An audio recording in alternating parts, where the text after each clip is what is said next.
A Russian court has ordered Google to restore a conservative YouTube channel that it deleted, all as a worldwide big tech backlash surges. In this video, we're going to take a look at the court's decision, how one billionaire has written an open letter to President Trump offering to team up together to crush Google, and how the growing phenomenon of what's called Techlash promises to end big tech's assault on free speech once and for all. You are not going to want to miss this. Greetings, everyone. Dr. Steve here with you. Wonderful to be with you as always. We're here to give you each and every single day conservative hope in the midst of these turbulent and trying times, helping to think better so you can feel better and provide for you a patriot path to freedom. So if you haven't already done so, you know what to do. Make sure to smack that bell and subscribe button. Before we dive in here, if you're looking for an encouraging and hopeful alternative to all the fake news nonsense that's being spewed out there on a daily basis from the leftist likes of CNN and MSNBC and the New York Times, you're going to find no better antidote than what's in the pages of my book, The Return of Christendom. Now, don't take my word for it, though you really should, but just read through the reviews on Amazon, over 300 of them, and you'll see how this book cuts through all the cynicism and despair that we're so often feeling living in this crazy globalist world. In page after page, I give you all the data, the statistics, the indicators that show nothing less than a new conservative Christian majority emerging throughout the United States and indeed even in Europe, and it's already transforming the world map into a more nationalist, populist, and traditionalist world. And if you click on that link below, we're offering it for a limited time at, you ready? 50% discount. That's right, 50% off, so don't wait. It's a limited time offer. Click on that link below. Get your book at a super discount today and arm yourself with the information you need to crush fake news once and for all. All right, gang, let's dive right in here. We've got some amazing news in the area of what scholars are noticing is a growing trend around the world, and that's the phenomenon known as Techlash, which involves a growing animus and worldwide hostility towards big tech oligarchies such as Facebook, Twitter, and Google. A Russian court has just ordered Google to restore the YouTube channel of the Russian TV outlet known as Tsargrad. Now, if you don't know, Tsargrad is a conservative Russian Orthodox television and internet network that analyzes world events from a conservative Christian perspective. They had a very successful YouTube channel with well over 1 million subscribers. I found their analysis on current events very enriching. I go to their website often. Well, what happened here in terms of the backstory? Back in July of last year, YouTube, out of nowhere, permanently blocked the account for Tsargrad. No warning or anything, citing the U.S. sanctioning of the network's founder, the Russian billionaire and conservative Christian activist Konstantin Malachais, for his supposed role in financing pro-Russian separatists in eastern Ukraine. And so, supposedly because of its ties with Malachais, Google permanently disabled Tsargrad's account, citing what they called the violation of export laws. Well, the Tsargrad network didn't take it lying down. They sued Google, taking them to Russian court, and lo and behold, they won. They won their case. According to IRA News, a Russian court has indeed sided with the Tsargrad network that they were unfairly deplatformed, and they have ordered Google to restore their YouTube account. In fact, the decision requires that both the American Google Corporation as well as its Russian branch restore access to Tsargrad immediately or begin facing massive fines. As of the making of this video, Google has yet to issue a response to the court order, but that's not the end of the story. The billionaire, Konstantin Malachais, in celebration of the court decision, has written an open letter to President Donald Trump, calling for both of them to join forces in building free speech social media platforms that will have the effect of burying Google once and for all. Malachais made it clear in his open letter that these big tech tyrants aren't just to be regulated like they're doing already in Russia.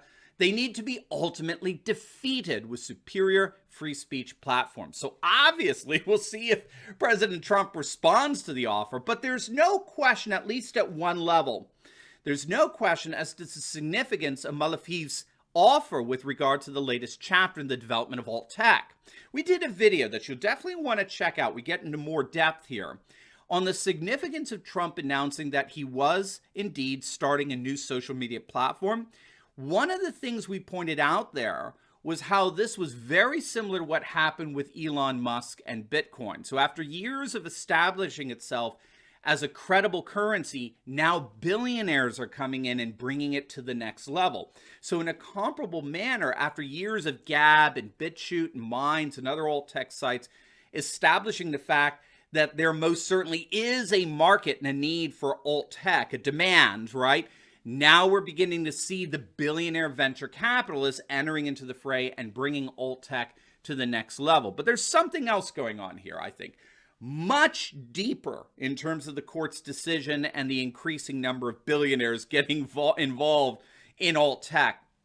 Like alluded to earlier in this video, we're seeing nothing less than a massive worldwide backlash against big tech companies in the guise of what scholars call Techlash. Look at some of these headlines, and in many ways they say it all. This one from the New York Times. Big Tech's backlash is just starting. Or take this one from The Verge. The tech backlash is real and it's accelerating. Or this from Axios. The brewing storm for big tech. All of these articles are witnessing the same thing.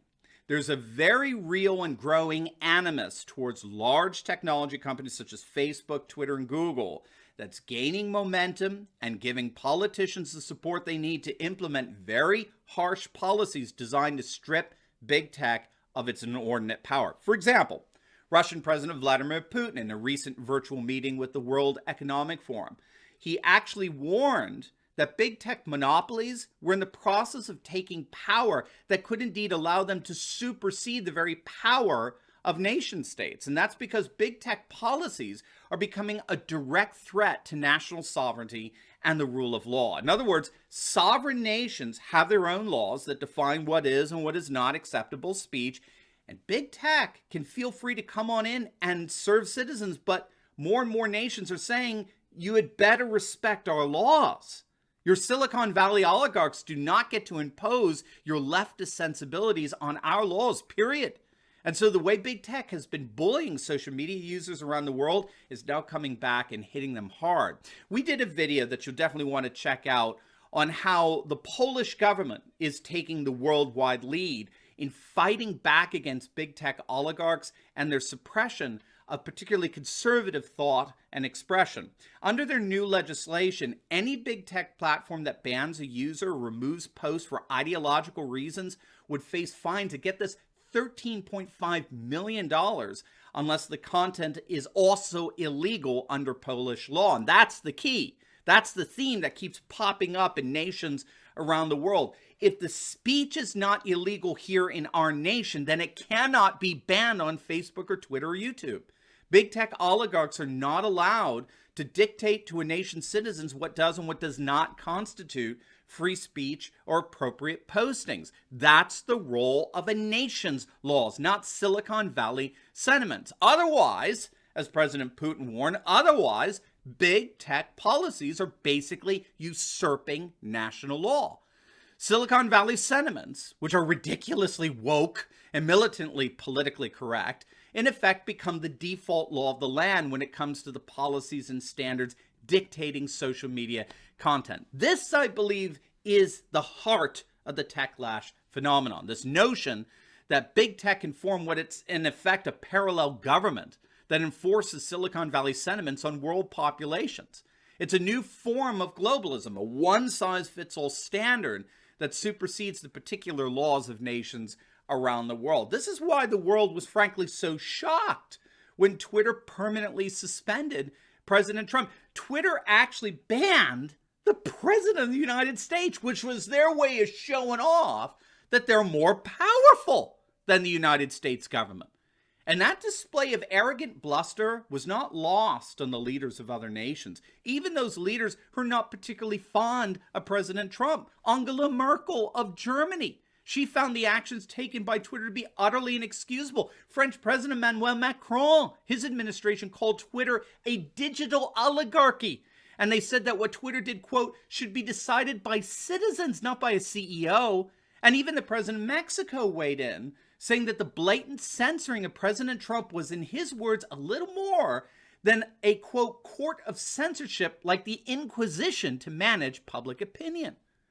So there seems little question that the court of public opinion is beginning to overwhelmingly turn against big tech, which means that the rising tide of techlash all around the world really is just beginning.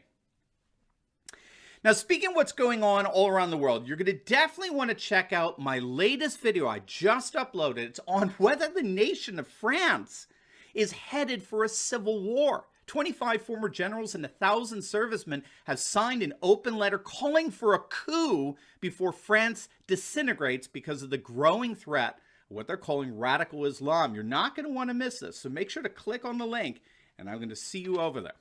God bless.